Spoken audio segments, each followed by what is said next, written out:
Il y a des hommes que l'argent construit, et il y a des hommes que l'argent détruit. L'histoire que je vais vous raconter aujourd'hui est celle d'un homme que l'argent a failli tuer avant que la vie ne lui offre une dernière chance de redevenir humain. Avant d'aller plus loin, je veux vous demander quelque chose. D'où est-ce que vous me regardez en ce moment? Dites-le moi dans les commentaires. Que vous soyez à Douala, à Yaoundé, à Abidjan, à Dakar, à Paris, à Bruxelles, à Montréal ou n'importe où ailleurs dans le monde, écrivez le nom de votre ville ou de votre pays. Je lis tous les commentaires et chaque message compte pour moi. Et si vous n'êtes pas encore abonné à cette chaîne, c'est le moment. Appuyez sur le bouton abonner, activez la cloche pour ne rater aucune histoire et si ce récit vous touche, likez la vidéo. Maintenant, installez-vous confortablement. Parce que cette histoire va vous prendre par la gorge et ne plus vous lâcher. Douala, la ville qui ne dort jamais vraiment. La ville où les klaxons remplacent le chant des oiseaux au lever du soleil et où les générateurs grondent comme des monstres dans l'obscurité des nuits sans courant.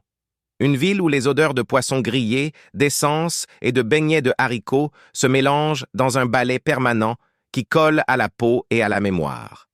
Une ville où des fortunes se font et se défont en une nuit, où des hommes partent de rien et arrivent à tout, et où d'autres partent de tout et finissent à rien. C'est dans cette ville que vivait El Hadj Abdoulaye Diop. Mais tout le monde l'appelait Baba. Juste Baba.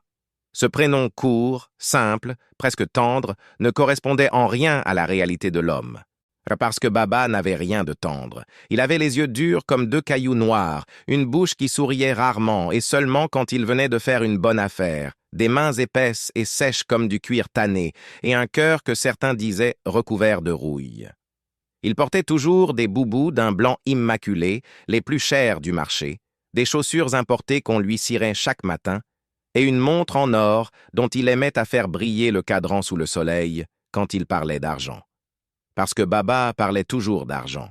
C'était son seul sujet de conversation, sa passion, sa religion, sa raison d'exister. À 62 ans, El Hadj Abdoulaye Baba Diop était l'un des hommes les plus riches de toute la ville. Il possédait des immeubles dans les quartiers chics, des entrepôts remplis de marchandises importées, 3 sociétés de transport, une participation dans une mine de gravier à l'est du pays et plusieurs comptes en banque dont lui seul connaissait les chiffres exacts. On racontait que sa fortune se mesurait en milliards. On racontait beaucoup de choses sur Baba. Mais surtout, on racontait une chose qui revenait toujours, dans tous les quartiers, dans tous les marchés, dans toutes les familles qu'il avait croisées de près ou de loin. On disait que Baba ne donnait jamais rien. Pas un franc, pas un centime, pas même un regard bienveillant. Il était avare d'une façon qui dépassait la simple économie ou la simple prudence financière. C'était quelque chose de profond, de viscéral, d'obsessionnel. Il souffrait physiquement à l'idée de dépenser de l'argent. On dit que certains hommes sont généreux dans leur chair, que donner leur procure du plaisir. Baba, lui, c'était l'inverse. Chaque franc qui sortait de sa poche le blessait comme une entaille dans sa propre peau. Et il faisait tout pour éviter cette douleur. Ses employés le savaient. Ses voisins le savaient. Sa propre famille le savait mieux que quiconque. Dans ses bureaux situés au quartier Bonanjo, là où les grandes sociétés et les ambassades se côtoient dans une fausse élégance coloniale, Baba régnait sur un empire de 32 employés permanents. Ces hommes et ces femmes arrivaient chaque matin à 7 heures tapantes, parce que si vous arriviez à 7 heures et 1 minute, Baba vous attendait à la porte avec un regard qui vous retournait l'estomac et une retenue sur salaire qui vous donnait envie de disparaître sous le sol. Il partait à 19 heures, parce que Baba estimait que la journée de travail n'était jamais vraiment terminée tant que lui n'avait pas décidé qu'elle l'était. Il gagnait des salaires misérables pour le volume de travail qu'on leur imposait. Baba justifiait cela avec une logique implacable qu'il répétait à qui voulait l'entendre. Il disait que si vous payez trop bien vos employés, ils deviennent paresseux. Il disait que la faim est le meilleur moteur de la productivité. Il disait cela avec un sourire satisfait, comme si c'était une grande sagesse qu'il avait découverte seul. Mais la vérité, c'est que Baba ne supportait tout simplement pas l'idée que l'argent puisse passer de ses mains aux mains de quelqu'un d'autre. Il y avait un homme parmi ses employés qui s'appelait Moïse Mbarga. Ah, Moïse était le chauffeur de Baba depuis 16 ans.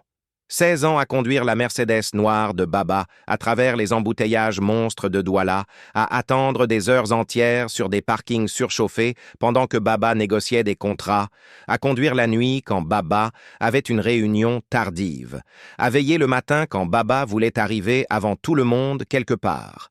16 ans de loyauté silencieuse, de discrétion absolue, de dévouement sans condition. Moïse était un homme de 44 ans avec une femme, 4 enfants et une mère âgée à charge.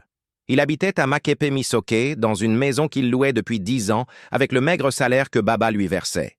Un salaire qu'il avait demandé à augmenter 3 fois en 16 ans et que Baba avait refusé d'augmenter les 3 fois, avec des arguments différents à chaque fois, mais un résultat toujours identique. Non. Moïse ne se plaignait pas. C'était dans sa nature. Il conduisait bien, il était ponctuel, il prenait soin de la voiture comme si c'était la sienne, et il gardait pour lui les conversations qu'il entendait dans l'habitacle, parce qu'un chauffeur, disait-il, c'est comme le confessionnal. Ce que vous entendez, vous l'oubliez. Un mardi matin, Moïse arriva au bureau avec 5 minutes de retard. Il avait eu un pneu crevé sur la route de Bonanjo et avait dû le changer seul, sous la pluie, dans la boue, avec ses habits du travail. Il arriva en sueur, les mains noires de graisse, sa chemise blanche tachée de cambouis, mais il arriva. 5 minutes après l'heure. Baba l'attendait devant la porte, les bras croisés. Il ne lui demanda pas ce qui s'était passé.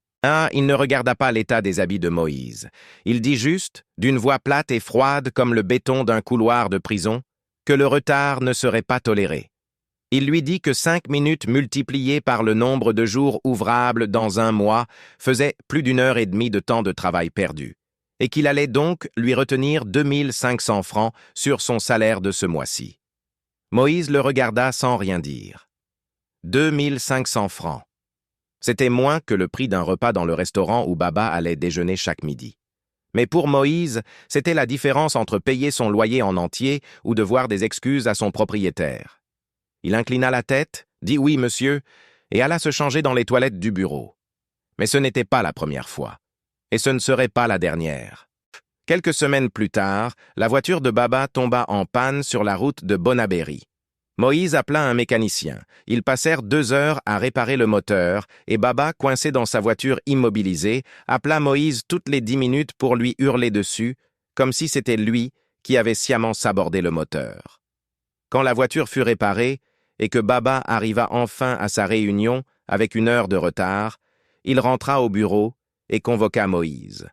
Il lui dit qu'un chauffeur compétent aurait dû vérifier l'état du véhicule avant de partir.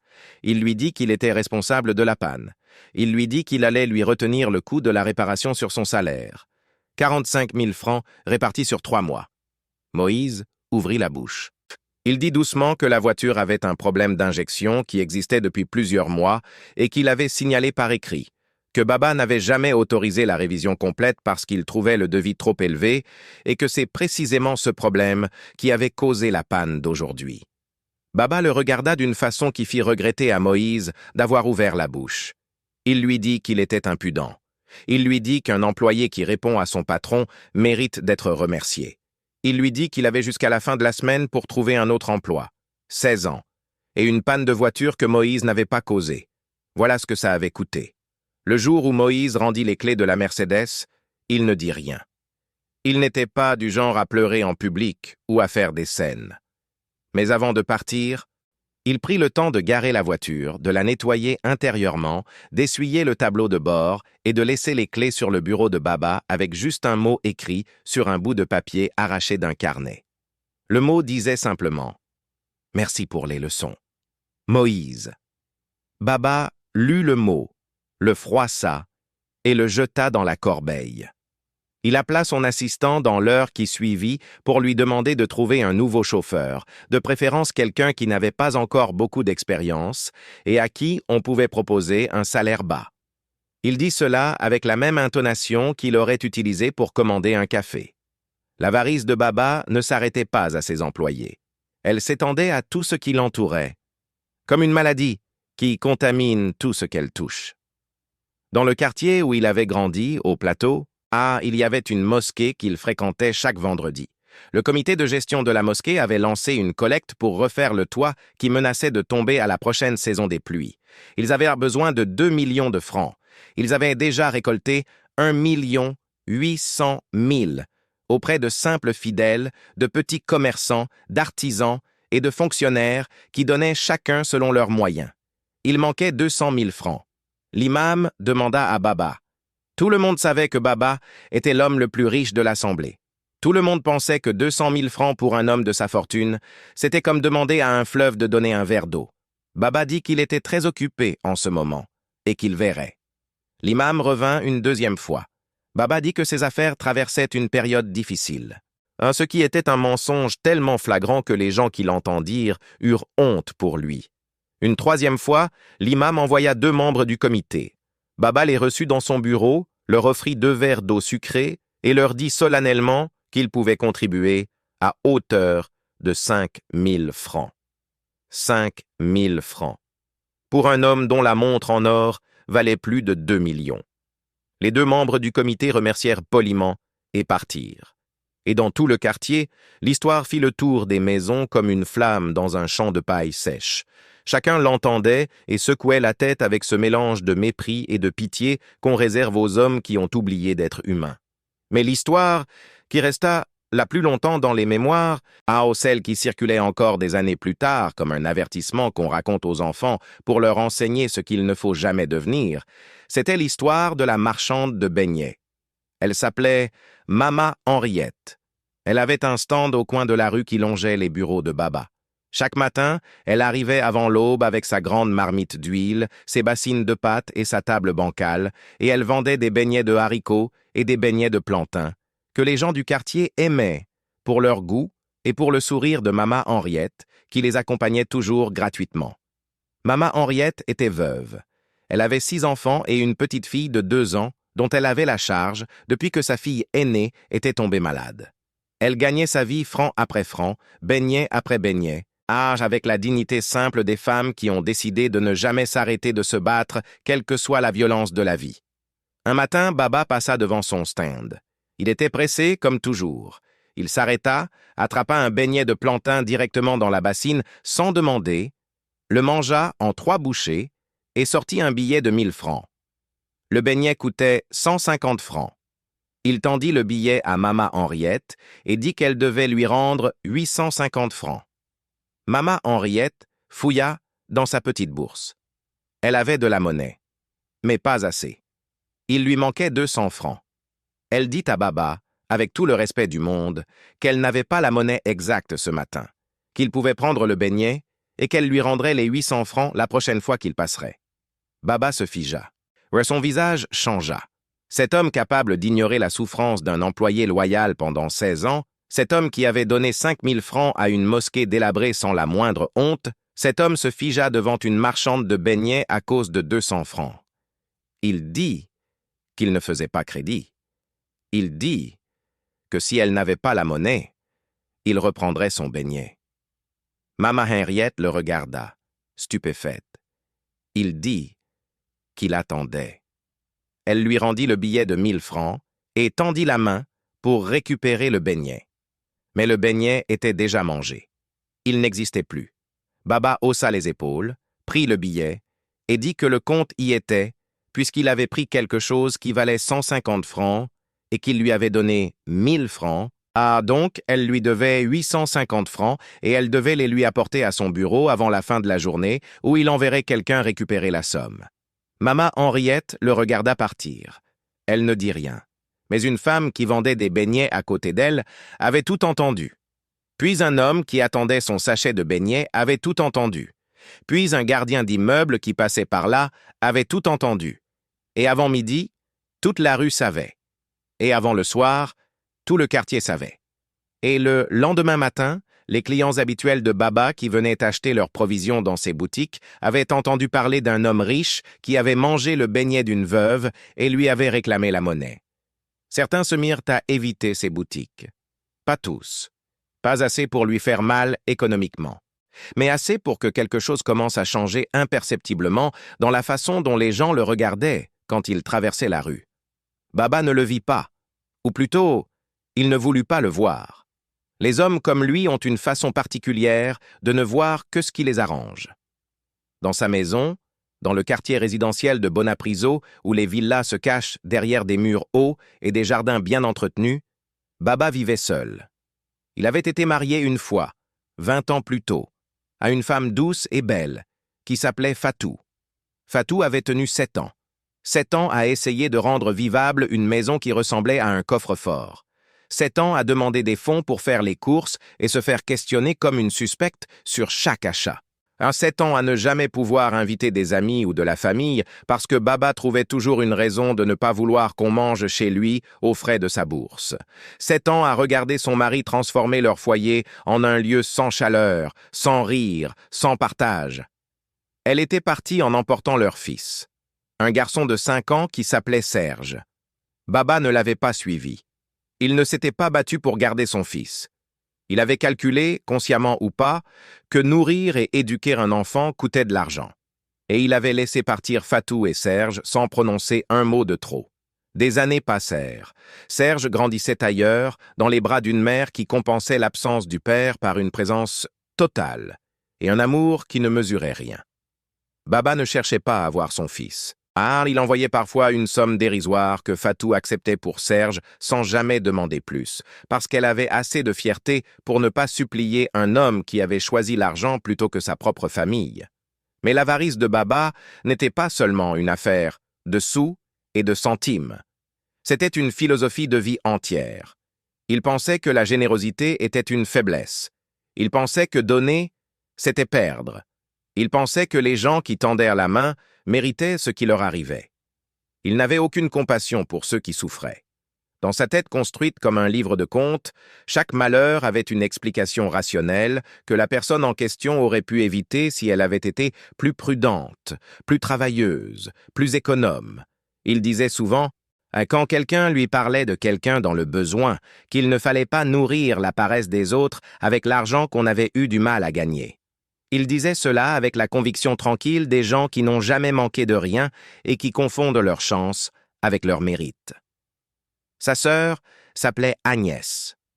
Agnès Diop, de 7 ans sa cadette, habitait dans un quartier populaire au nord de la ville avec ses 3 enfants. Son mari était décédé 4 ans plus tôt d'une fièvre typhoïde mal soignée. Depuis, Agnès se débrouillait seule. Elle faisait des petits commerces, des tresses de temps en temps. Elle vendait des pagnes sur commande. Elle ne mangeait pas toujours à sa faim, mais elle gardait la tête haute et une dignité tranquille qui forçait le respect de ses voisins. Son fils aîné, Kevin, avait 12 ans. Un garçon sérieux, studieux, qui aimait les sciences et rêvait d'être ingénieur. Un garçon qui était tombé malade en début d'année d'une infection rénale sévère qui avait failli l'emporter. Le médecin de l'hôpital de district avait dit qu'il fallait l'opérer. Une opération qui coûtait 300 000 francs. 300 000 francs qu'Agnès n'avait pas, qu'elle ne pouvait pas avoir. Elle avait vendu tout ce qu'elle pouvait vendre. Elle avait emprunté à ses amis. Elle avait tenu une cagnotte dans le quartier. Elle avait réuni 180 000 francs. Il en manquait 120 000. Elle alla voir Baba. Elle mit ses plus beaux habits, ceux qu'elle gardait pour les grandes occasions. Elle se coiffa soigneusement. Elle prépara ce qu'elle allait dire, et elle alla sonner à la grande porte de la villa de son frère, ce frère qui était assis dans cette maison immense tout seul, entouré de choses qui coûtèrent de l'argent et qui ne lui apportaient rien d'humain. Baba la reçut dans le salon. Un salon avec des meubles qui n'avaient jamais servi à recevoir des amis, des tableaux achetés pour leur valeur marchande et pas pour la beauté qu'ils dégageaient. Une climatisation réglée si fort qu'on avait l'impression d'entrer dans une chambre froide. Agnès lui expliqua. Elle lui parla de Kevin, de sa maladie, de l'opération, de l'argent qu'il manquait. Elle lui parla posément, sans pleurer, parce qu'elle savait que les larmes n'attendrissaient pas les cœurs blindés. Elle lui demanda 120 000 francs. 120 000 francs pour sauver la vie d'un enfant, son neveu, le fils de sa propre sœur. Baba l'écouta, puis il se leva, alla à son bureau dans la pièce à côté, revint avec une enveloppe et la tendit à Agnès. Elle l'ouvrit. Il y avait 15 000 francs à l'intérieur. Elle le regarda sans comprendre. Il lui expliqua que c'était tout ce qu'il pouvait faire pour le moment. Il lui dit que ses affaires traversaient une période délicate, ce qui était le même mensonge qu'il avait utilisé avec l'imam de la mosquée, usé jusqu'à la corde, mais toujours sorti de sa bouche avec la même facilité. Il lui dit qu'elle devait chercher de l'aide du côté des hôpitaux publics, qu'il y avait des structures pour ça. Il lui dit cela d'une voix égale, sans gêne, comme si donner 15 000 francs pour sauver la vie d'un enfant était déjà un geste généreux. Agnès prit l'enveloppe. Elle se leva. Elle regarda son frère une dernière fois avec ses yeux qui ne criaient pas, qui ne suppliaient pas, qui disaient juste quelque chose d'irréparable que les mots n'auraient pas pu exprimer aussi bien. Et elles partirent. Elle trouva l'argent autrement. Elle courut partout, elle implora, elle fit des démarches auprès d'une association humanitaire qui finit par couvrir une partie des frais. Kevin fut opéré 2 semaines plus tard, avec des jours de retard qui avaient aggravé sa situation. Il s'en sortit, mais avec des séquelles rénales qu'un traitement précoce aurait peut-être évité. Baba ne demanda jamais des nouvelles de Kevin. Il ne se souvint même pas de lui demander si l'enfant avait survécu à l'opération. Les années continuèrent à s'écouler dans cet univers fermé et stérile que Baba avait construit autour de lui. Son empire grandissait. Ses immeubles se remplissaient de locataires qu'il traitait avec la même rigueur froide qu'il appliquait à ses employés, réclamant les loyers au centime près, faisant couper l'eau ou l'électricité sans préavis à la moindre défaillance de paiement, refusant de réparer quoi que ce soit dans les appartements tant que les contrats ne l'y obligeaient pas formellement. Mais quelque chose se fissurait, lentement, imperceptiblement, comme une digue qui cède centimètre après centimètre avant d'éclater d'un seul coup. Les gens qu'il avait connus ne venaient plus. Ses anciens partenaires d'affaires le consultaient de moins en moins, préférant traiter avec des gens plus agréables, même si c'était financièrement moins avantageux. Ses fournisseurs lui donnaient les prix les moins favorables, glissant dans leur devis une marge supplémentaire qui compensait le mauvais souvenir qu'ils gardèrent de lui. Même ses domestiques, la cuisinière et le gardien qui avaient survécu plus longtemps que les autres, avaient développé une façon d'être là sans vraiment être là. De faire le strict minimum avec une neutralité qui ressemblait à de l'indifférence organisée. Baba ne le remarquait pas, ou il le remarquait et décidait que c'était leur problème, pas le sien. Il continuait à compter, à vérifier, à contrôler, à réduire, à refuser. Il continuait à remplir ses comptes en banque avec la ferveur d'un homme qui croit que l'accumulation est une victoire. Puis vint ce mois de septembre. Ce mois de septembre qui allait tout changer. Les problèmes commencèrent par un appel téléphonique d'un numéro qu'il ne connaissait pas. Une voix sèche et professionnelle qui se présenta comme appartenant à la Direction générale des impôts. La voix lui dit que son dossier fiscal avait été sélectionné pour un contrôle approfondi suite à des incohérences relevées dans ses déclarations des 3 dernières années. La voix lui dit que ses comptes principaux avaient été provisoirement bloqués, dans l'attente de la procédure de vérification. La voix lui dit qu'un courrier officiel lui serait adressé dans les prochains jours. Baba raccrocha. Il se dit que c'était une erreur, que ses comptables arrangeraient ça, qu'il avait des avocats pour ce genre de situation. Il appela son directeur financier, un homme nerveux prénommé Christian, qui gérait les comptes depuis 6 ans et qui avait, au fil du temps, appris à optimiser les déclarations fiscales de Baba de façon créative. Christian lui dit, d'une voix qui trahissait une panique soigneusement contenue, que le problème était plus sérieux qu'il ne le pensait, que les investigations avaient remonté jusqu'à des montages financiers qui avaient, disons, franchi certaines lignes qu'ils n'auraient pas dû franchir, que les comptes bloqués représentaient l'essentiel de sa trésorerie disponible. La panique commença à pénétrer la cuirasse de Baba. Il convoqua ses avocats. Ils se réunirent dans son bureau pendant 4 heures. À la sortie de la réunion, les visages disaient tout ce que les mots ne voulaient pas encore dire clairement. Les comptes restèrent bloqués pendant au minimum plusieurs mois. Les amendes seraient colossales. Il y avait un risque de poursuite pénale. Ses partenaires commerciaux, alertés par la rumeur qui courait déjà dans le milieu des affaires avec la vitesse caractéristique des mauvaises nouvelles, commençaient à se distancer. En l'espace de 2 semaines, l'empire de Baba ne s'était pas encore effondré, mais il vacillait. Et cette vacillation, pour un homme qui avait construit son identité entière sur la solidité de ses finances, était une expérience physiquement douloureuse. Il dormait mal, il mangeait peu, ce qui n'était pas dans ses habitudes. Il passait ses journées au téléphone, à négocier, à supplier presque, lui qui n'avait jamais supplié quiconque de sa vie. C'est dans cet état, ce matin du 23 septembre, qu'il se réveilla à 5 heures du matin avec une douleur dans la poitrine. D'abord, il crut que c'était le stress. Il se leva, but un verre d'eau. La douleur ne passa pas. Ah, où elle s'intensifia. Elle se propagea dans son bras gauche, remonta dans sa mâchoire. Il se mit à transpirer abondamment. Sa vision se troubla légèrement. Et il comprit, avec la clarté brutale qu'ont parfois les moments de vérité absolue, que quelque chose d'important était en train de se passer dans sa poitrine. Il appela le numéro d'urgence. Il réussit à donner son adresse avant que la douleur ne devienne insupportable et qu'il ne s'effondre sur le sol de sa chambre. Les pompiers arrivèrent en 12 minutes. Baba était conscient, mais en grande détresse. Ils le transportèrent aux urgences de la clinique Saint-Luc, la meilleure clinique privée de la ville, l'établissement où les gens riches allaient quand ils pouvaient se payer des soins de qualité. Les médecins travaillèrent vite. Le diagnostic tomba rapidement. Infarctus du myocarde. Un infarctus sévère qui nécessitait une intervention chirurgicale urgente.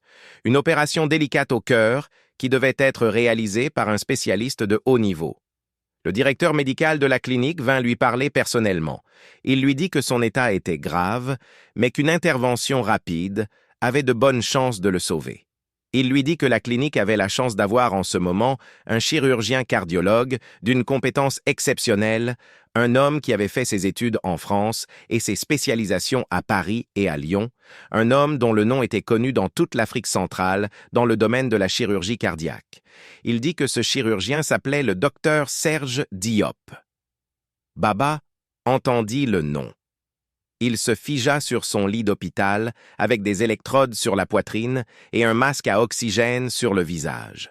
Alors il entendit le nom et quelque chose en lui, quelque chose d'enfoui si profond qu'il avait réussi à croire pendant des années que ça n'existait plus. Ce quelque chose se réveilla avec une violence qui faillit lui faire perdre connaissance à nouveau. Serge Diop, son fils.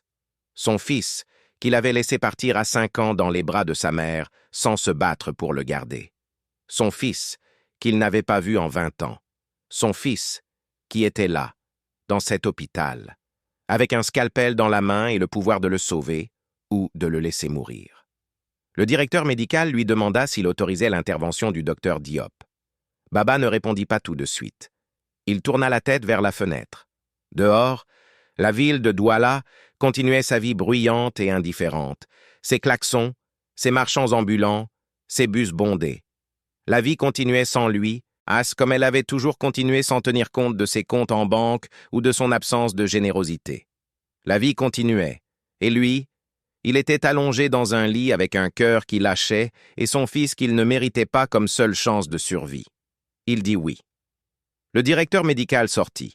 Et Baba, seul dans la chambre avec ses machines et ses perfusions, ferma les yeux. Pour la première fois depuis très longtemps, peut-être depuis des décennies, il ne pensa pas à l'argent. Il pensa à une chose. Il pensa à ce matin de novembre, 20 ans plus tôt, quand Fatou était sorti de cette maison avec un enfant de 5 ans dans les bras et une valise à la main. Il avait regardé depuis la fenêtre de son bureau, à l'étage. Il avait vu le petit Serge se retourner une dernière fois vers la maison, comme s'il cherchait quelqu'un à la fenêtre. Et Baba s'était reculé pour ne pas être vu.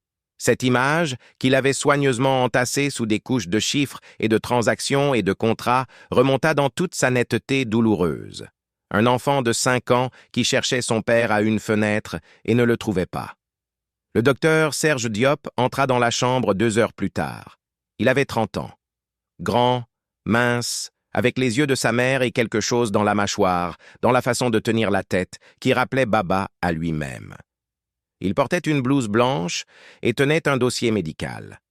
Il entra avec la démarche calme et précise des gens habitués à entrer dans des chambres où la vie est en jeu et qui ont appris à ne pas laisser leurs émotions interférer avec leur professionnalisme. Il s'arrêta au pied du lit. Ils se regardèrent. Il y eut un silence qui dura plusieurs secondes et qui contint, dans sa densité, 20 ans d'absence, 20 ans de questions sans réponse, 20 ans de pères qui n'avaient pas téléphoné, qui n'avaient pas écrit, qui n'avaient pas demandé. Le docteur Diop dit, d'une voix parfaitement contrôlée, qu'il avait pris connaissance du dossier médical et que la situation était sérieuse mais pas désespérée. Il expliqua l'intervention chirurgicale avec la précision et la clarté qu'il devait avoir avec tous ses patients. Il répondit aux questions que Baba parvint à poser d'une voix faible et rocailleuse. Puis il dit qu'avant de donner son accord définitif pour réaliser l'intervention, il voulait avoir une conversation. Baba hocha la tête. Serge s'assit sur la chaise à côté du lit. Il posa le dossier sur ses genoux. Et il parla. D'une voix posée, sans colère en surface, mais avec quelque chose en dessous qui vibrait comme une corde tendue à l'extrême. Il dit qu'il avait passé son enfance à se demander pourquoi son père ne venait pas. Il dit que sa mère avait tout fait pour ne jamais lui dire du mal de lui, pour lui laisser la liberté de se construire sa propre opinion.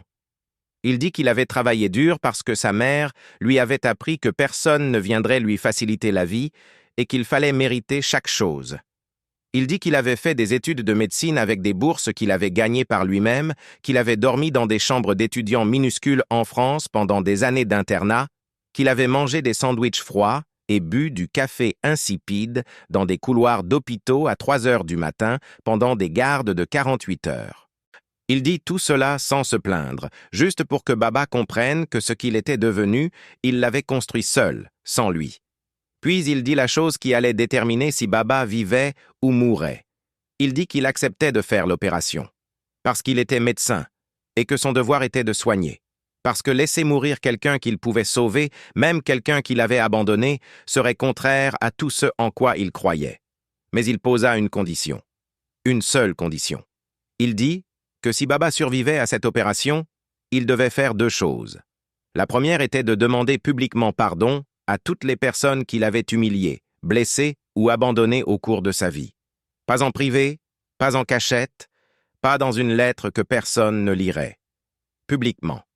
La deuxième était de créer, avec une partie de sa fortune, une fondation qui aiderait les enfants malades dont les familles n'avaient pas les moyens de payer les soins médicaux. Baba le regarda longuement. La douleur dans sa poitrine était toujours là, sourde et menaçante. Les machines autour de lui bipetaient leur comptabilité mécanique de son cœur en difficulté. Il pensa à ses comptes bloqués. Il pensa à ses avocats. Il pensa à sa villa vide. Il pensa à la vie qu'il avait vécue et aux personnes qu'il avait vécues dedans. Ou, plutôt aux personnes qu'il n'avait pas vécues dedans, parce qu'il les avait toutes éloignées. Puis il dit oui, d'une voix si basse que Serge dut se pencher légèrement pour l'entendre. Mais il le dit. Oui. L'opération eut lieu le lendemain matin. Elle dura 5 heures et 20 minutes. Serge était au bloc opératoire avec son équipe, concentré, professionnel, ses mains qui se mouvaient avec la précision de quelqu'un qui a passé des milliers d'heures à apprendre ce geste. Il opéra son père avec la même rigueur qu'il aurait apportée à n'importe quel patient, sans haine, sans sentiment particulier en dehors de la concentration absolue que demande ce genre d'intervention. Baba ressortit du bloc opératoire vivant. Les jours qui suivirent furent ceux d'une convalescence lente et silencieuse. Baba était allongé dans sa chambre d'hôpital et, pour la première fois depuis longtemps, il n'avait rien à faire. Pas de contrat à signer, pas d'employé à réprimander, pas de compte à vérifier, juste lui et le plafond blanc et ses pensées qui revenaient en boucle. Il pensa à Moïse, le chauffeur des 16 ans. Il imagina ce que 16 ans de sa vie représentaient. 16 ans à se lever chaque matin pour conduire un homme qui ne l'avait jamais remercié, qui l'avait viré pour un pneu crevé par une nuit de pluie. Il pensa à Mama Henriette et à son beignet de 150 francs, et la honte qu'il ressentit à se souvenir fut d'une intensité qui le surprit. Une honte réelle, profonde.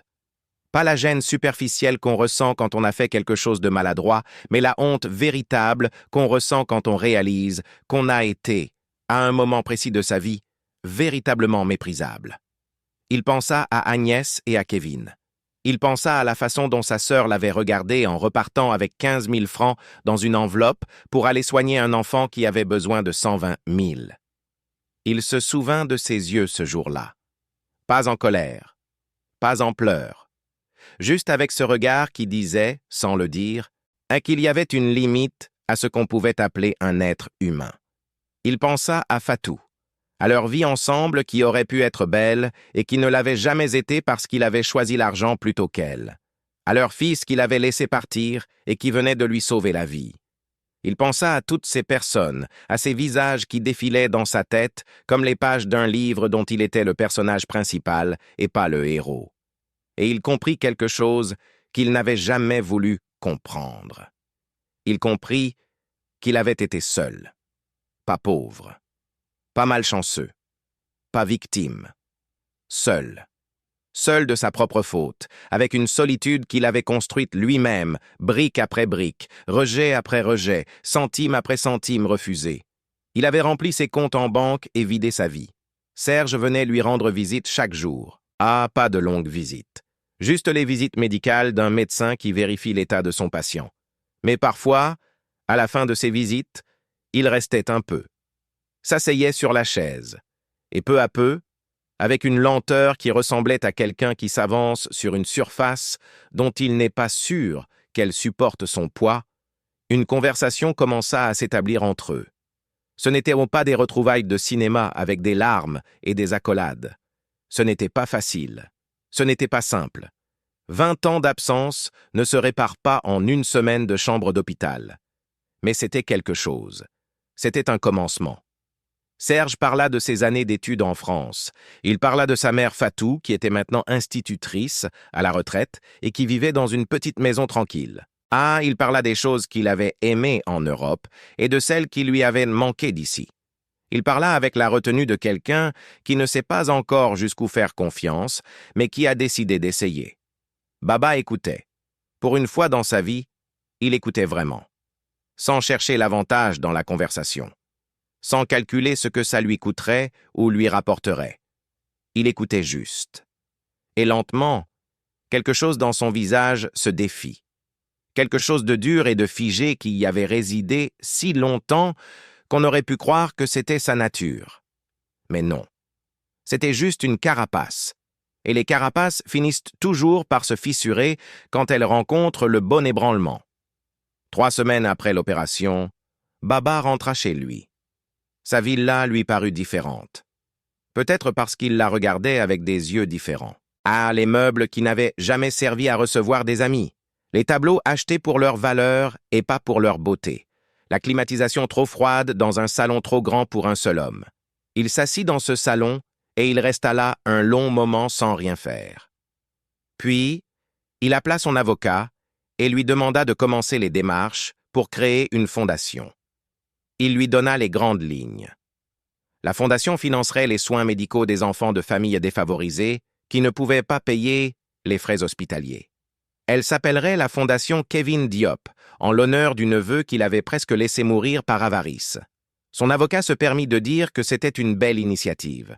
Baba lui dit de ne pas commenter et de faire son travail. Mais il dit cela avec une voix qui ne ressemblait plus tout à fait à son ancienne voix. Ensuite vint la partie la plus difficile, la partie qui lui avait coûté plus de réflexion, plus de nuits d'insomnie, plus de résistance intérieure que n'importe quelle décision financière de sa vie. Les excuses publiques.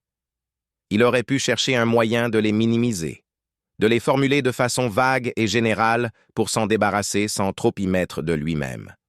C'était la tentation initiale.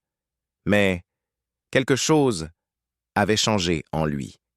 Quelque chose d'assez profond pour qu'il comprenne que faire les choses à moitié ne valait pas la peine de les faire du tout. Il commença par Moïse. Il trouva son adresse à Makepe-Misoke par l'intermédiaire d'un ancien employé. Il se fit conduire là-bas un matin, dans une voiture ordinaire, sans chauffeur, sans secrétaire, sans personne. Il arriva devant la maison que Moïse louait depuis 10 ans. Une maison simple avec un jardinet devant et du linge qui séchait sur une corde tendue entre 2 poteaux. Moïse était là. Il était en train de réparer quelque chose sous son vieux véhicule. Quand il entendit quelqu'un s'approcher et qu'il sortit de sous la voiture pour voir qui c'était, son visage exprima successivement la surprise, la méfiance et quelque chose qui ressemblait à une garde qu'on lève instinctivement. Baba se tint devant lui. Il ne dit pas d'abord « bonjour » ou « comment vas-tu ». Il dit directement ce qu'il était venu dire. Il dit que pendant 16 ans, Moïse lui avait donné le meilleur de lui-même. Il dit qu'il avait payé cette loyauté avec du mépris et une mise à la porte injuste. Il dit qu'il avait tort. Il dit qu'il était désolé. Ah, pas avec les formules creuses qu'on utilise pour se débarrasser d'une obligation sociale.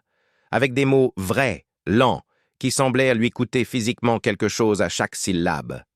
Moïse le regarda pendant tout ce temps. Quand Baba eut fini, le silence dura quelques secondes. Puis Moïse dit simplement « Je vous entends, monsieur Baba ». Il ne dit pas « je vous pardonne ». Il ne dit pas « c'est bon ». Il dit « je vous entends ». Parce que le pardon est une chose qui se donne en son temps, pas sur commande. Mais entendre était déjà quelque chose. Baba se rendit ensuite chez Mama Henriette. Il dut demander à plusieurs personnes pour la retrouver parce que son stand avait changé d'emplacement.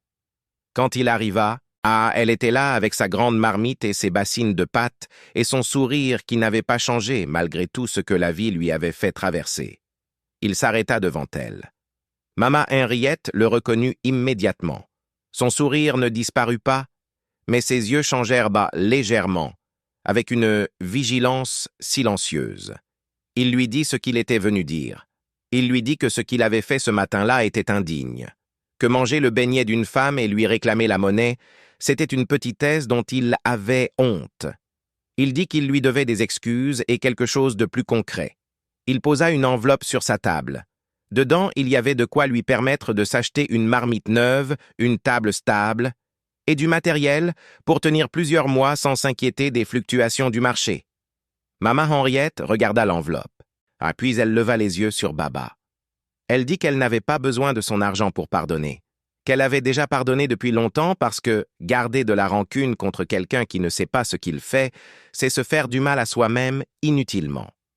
Elle dit qu'elle prenait quand même l'enveloppe, pas parce qu'elle attendait quelque chose de lui, mais parce que refuser ce geste maintenant serait aussi une forme de petitesse, et que la petitesse, ça n'était pas dans sa nature. Baba sourit. Ce n'était pas le sourire qu'il avait quand il concluait un bon contrat. C'était un autre sourire. Un sourire qui n'avait pas l'habitude d'être sur son visage et qui semblait le découvrir pour la première fois. Le moment le plus difficile fut avec Agnès. Il se rendit chez elle sans prévenir un dimanche après-midi. Kevin était là, ce garçon de 16 ans maintenant qui avait survécu à l'opération rénale 4 ans plus tôt et qui allait bien, même si sa santé demandait encore une surveillance régulière. Kevin qui voulait être ingénieur et qui travaillait dur à l'école malgré les séquelles de sa maladie. Agnès ouvrit la porte et vit son frère. Son visage ne dit rien pendant plusieurs secondes. Puis elle dit « entre ». Ils s'assirent dans son salon modeste, avec ses meubles simples et ses photos d'enfants sur les murs. Et Baba parla. Il parla longtemps. Il parla de tout ce qu'il n'aurait pas dû faire, de tout ce qu'il aurait dû faire et n'avait pas fait. Il parla du fils de son mari mort et du loyer qu'elle avait peiné à payer seule. Il parla de Kevin et des 120 000 francs qu'il avait refusés et des séquelles que ça avait peut-être causées. S'il parla avec une honnêteté qu'il n'avait jamais pratiquée de sa vie, qui lui faisait mal dans la gorge, comme si chaque mot était une spine qu'il devait avaler à l'envers. Agnès l'écouta. Ses enfants étaient dans la chambre voisine. Kevin regardait par l'embrasure de la porte avec des yeux curieux et attentifs. Quand Baba eut fini, Agnès ne dit pas que c'était grave ou que tout allait bien. Elle dit qu'elle avait attendu longtemps cela. Pas l'argent, pas l'aide. Juste que son frère soit là, vraiment là, sans compter. Elle dit qu'elle ne savait pas si elle pouvait oublier, mais qu'elle était prête à essayer de recommencer. Et là, pour la première fois de toute cette période de changement, Baba pleura. Pas les larmes, discrètes et retenues de quelqu'un qui essaie de garder la face. De vraies larmes, abondantes et désordonnées. Celles que les gens qui ont tout comprimé pendant trop longtemps finissent par laisser passer quand une brèche se crée enfin dans la digue. Kevin sortit de la chambre. Il regarda cet homme qu'il ne connaissait pas. Ce grand-oncle, en quelque sorte, qui avait refusé de payer son opération et qui pleurait maintenant dans le salon de sa mère. Puis il alla s'asseoir à côté de lui sur le canapé, sans rien dire, et posa sa main sur l'avant-bras de Baba avec la générosité simple et naturelle des enfants qui n'ont pas encore appris à rationner leur bonté. Ce geste de cet enfant, ce geste que Baba n'avait pas mérité, ce fut sans doute le moment le plus décisif de toute cette histoire. Dans les mois qui suivirent, Baba ne redevint pas un autre homme du jour au lendemain. Ah, la transformation n'est jamais aussi propre dans la réalité qu'elle peut l'être dans les récits. Il y eut des moments où ses vieux réflexes revenaient, où il calculait encore, où la générosité lui coûtait encore quelque chose physiquement. On ne se défait pas de 60 ans d'avarice en quelques semaines. Mais il travaillait dessus. Chaque jour, il travaillait dessus. La fondation Kevin Diop fut officiellement créée 3 mois après sa sortie de l'hôpital. Elle était dotée d'un fonds initial, conséquent, et d'une structure de gouvernance que Serge accepta de copiloter avec lui. La fondation finançait les frais médicaux des enfants dont les familles n'avaient pas les moyens, dans une dizaine d'hôpitaux et de cliniques partenaires à travers la ville. Alors, le premier enfant à bénéficier du programme de la Fondation était une petite fille de 7 ans qui avait besoin d'une opération aux yeux et dont les parents, de simples agriculteurs, n'auraient jamais pu rassembler les fonds nécessaires. Baba alla la voir à l'hôpital après l'opération. Il apporta des oranges et des mangues dans un sac plastique parce que c'était le genre de geste simple que la vie lui avait appris à faire trop tard, mais qu'il apprenait maintenant. La petite fille le regarda, avec ses yeux bandés, encore, mais ses mains qui cherchèrent le sac de fruits, et elle dit merci d'une voix aiguë et sérieuse d'enfant qui a l'habitude de remercier. Baba dit « Il n'y a pas de quoi ». Et pour la première fois de sa vie, il disait quelque chose qui correspondait exactement à ce qu'il ressentait. Avec Moïse, la relation évolua doucement. Baba lui proposa de revenir travailler comme chauffeur, mais pas dans les mêmes conditions. Un salaire digne, des heures respectables, un contrat propre. Moïse réfléchit pendant 1 semaine et accepta, non pas parce qu'il n'avait pas d'autre option, mais parce qu'il avait décidé de croire que les gens pouvaient changer. Avec Agnès, les dimanches devinrent des habitudes. Baba commença à aller déjeuner chez elle le dimanche.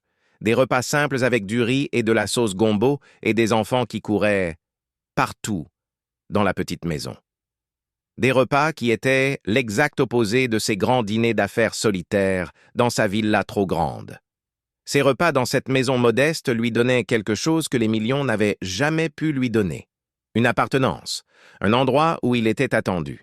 Avec Serge, les choses prirent du temps. 20 ans d'absence ne se réparent pas avec quelques conversations et une opération réussie. Mais ils continuèrent à se voir. D'abord pour des raisons médicales, les suivis post-opératoires. Puis pour d'autres raisons. Un café parfois, une promenade dans les rues de Douala. Des conversations qui allaient de plus en plus loin dans le temps et dans ce qu'ils étaient réellement l'un pour l'autre. Un soir, alors qu'ils marchaient au bord du fleuve Wouri et que le soleil se couchait sur l'eau avec cette magnificence orangée et violette qui n'appartient qu'aux fins d'après-midi équatoriaux, Serge dit quelque chose que Baba n'oublierait jamais. Il dit que sa mère lui avait toujours dit que son père était quelqu'un qui avait perdu son chemin très tôt et que les gens qui perdent leur chemin ne sont pas des gens mauvais. Ce sont juste des gens qui ont besoin de quelqu'un pour leur montrer comment revenir. Il dit qu'il n'était pas là pour jouer ce rôle parce que ce n'était pas le rôle d'un fils de sauver son père de ses propres erreurs. Il dit cela clairement, sans méchanceté. Mais il dit aussi qu'il était là pour avoir un père si cet homme voulait bien faire le travail d'en être un. Baba dit qu'il voulait. Il dit « Je veux être ton père », avec une voix qui tremblait un peu parce que c'était la vérité la plus nue qu'il avait jamais dite de sa vie. Serge hocha la tête. Il dit alors « Il va falloir apprendre ». Et Baba dit « Je sais ». L'empire financier de Baba ne s'effondra pas complètement. Les affaires avec le fisc furent réglées au prix d'amendes importantes et d'un suivi fiscal renforcé pendant 5 ans. Une partie de sa fortune fut utilisée pour ces règlements. Une autre partie fut engagée dans la fondation. Il resta riche, mais moins qu'avant. Et il découvrit que cette richesse diminuée, mais utilisée différemment, lui procurait infiniment plus de satisfaction que la richesse accumulée et gardée dans des comptes dont il vérifiait les soldes chaque matin, comme d'autres vérifiaient leur température. Il fit réhabiliter la mosquée du plateau. Le toit fut refait entièrement. Il paya seul la totalité du devis, sans marchander, sans compter. Quand l'imam l'appela pour le remercier, Baba dit juste que c'était en retard. L'imam dit que les bonnes choses tardent rarement trop longtemps quand elles finissent par arriver. Mama Henriette déplaça son stand devant les bureaux de Baba, à la même place d'avant. Et chaque matin, quand Baba arrivait au bureau, il s'arrêtait. Il prenait un beignet. Il payait le bon prix. Et parfois, il prenait 2 beignets et il payait pour le client qui était derrière lui aussi. Ce n'était pas spectaculaire. Ce n'était pas grand. Mais c'était réel. Et c'est souvent la réalité des petites choses qui construit le reste. Il y avait une image que les gens du quartier garderaient longtemps dans leur mémoire. Celle de Baba, le vendredi matin à la mosquée, qui donnait son enveloppe pour les collectes sans que personne ait besoin de lui demander. Pas une grosse enveloppe destinée à faire du bruit. Une enveloppe normale, discrète, qui ne cherchait pas à épater. L'enveloppe d'un homme qui avait enfin compris que donner n'est pas une perte. Que donner est la seule façon de devenir réellement riche. Les histoires qu'on racontait sur lui changèrent. Lentement, comme toutes les choses qui changent vraiment, sans tambour ni trompette. Les nouvelles histoires n'effaçaient pas les anciennes. Les gens se souvenaient encore du beignet de Mama Henriette, de Moïse et de ses 16 ans, d'Agnès et des 120 000 francs. Ces histoires faisaient partie de qui Baba avait été. Mais elles coexistaient maintenant avec de nouvelles histoires.